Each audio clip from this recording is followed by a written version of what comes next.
সাকিব আল হাসানের অসাধারণ ক্যাপ্টেন্সি এবং শরীফুল ইসলামের 4 ওভারের ভয়ঙ্কর স্পেলের কাছে অসহায় আত্মসমর্পণ করল স্টয়নিস নারাইনদের দল সুরি জাগুয়ার্স। তো শরীফুল সাকিব দুই পক্ষে শুরুতে টস জিতে ব্যাটিংয়ের সিদ্ধান্ত নেন সুরি জাগুয়ার্সের ক্যাপ্টেন মার্কাস স্টয়নিস।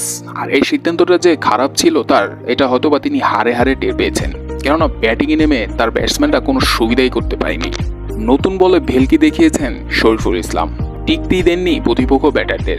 নিজের ব্যক্তিগত প্রথম ওভারেই সুরি জাগুয়ার্সের উপর আঘাত এনেছেন শরীফুল ইসলাম, ফিরিয়ে দিয়েছেন সুনীল নারায়ণকে।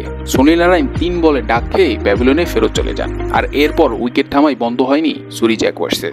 একটা পর্যায়ে তো মনে হচ্ছিল হয়তোবা 60-70 রানই অল আউট হয়ে যাবে সুরি জাগুয়ার্স, কিন্তু মার্কাস স্টয়নিসের 36 এবং শেষের দিকে ভ্যান বিকের 31 রানের উপর ভর করে 101 রানের স্কোর দাঁড় করে সুরি জাগুয়ার্স। আর এই ম্যাচে বাংলা টাইগার্সের হয়ে শরীফুল ইসলাম ভয়ঙ্কর রূপ ধারণ করেছিলেন বল হাতে। 4 ওভার 11 রান 3টি উইকেট, এটা ছিল শরীফুল ইসলামের বোলিং ফিগার। আর অন্যদিকে ক্যাপ্টেন সাকিব আল হাসানও কম যাননি, 4 ওভারে 21 রান দিয়ে তুলে নিয়েছেন দুটি উইকেট। এই দুইজন বাংলাদেশি বোলার মিলেই প্রতিপক্ষর 5টি উইকেট তুলে নিয়েছিলেন। এই ম্যাচে সাকিব আল হাসানকে বিশেষভাবে প্রশংসায় ভাসিয়েছেন কমেন্টেটররা সাকিবের ক্যাপ্টেন্সির জন্য। অসাধারণ ক্যাপ্টেন্সি করেছেন এই ম্যাচে সাকিব আল হাসান। তো 102 রানের টার্গেট কঠিন হওয়ার কথা ছিল না বাংলা টাইগার্সের জন্য, কিন্তু অলমোস্ট তারা কঠিন বানিয়ে ফেলেছিল। টপ অর্ডারের 5 জন ব্যাটসম্যান 100 নিচে স্ট্রাইক রেটে ব্যাটিং করে দলকে বিপদেই ফেলে দিয়েছিলেন। এই ম্যাচে নাম্বার 4-এ ব্যাটিং করতে নামেন ক্যাপ্টেন সাকিব আল হাসান, কিন্তু কোনো সুবিধাই করতে পারেনি।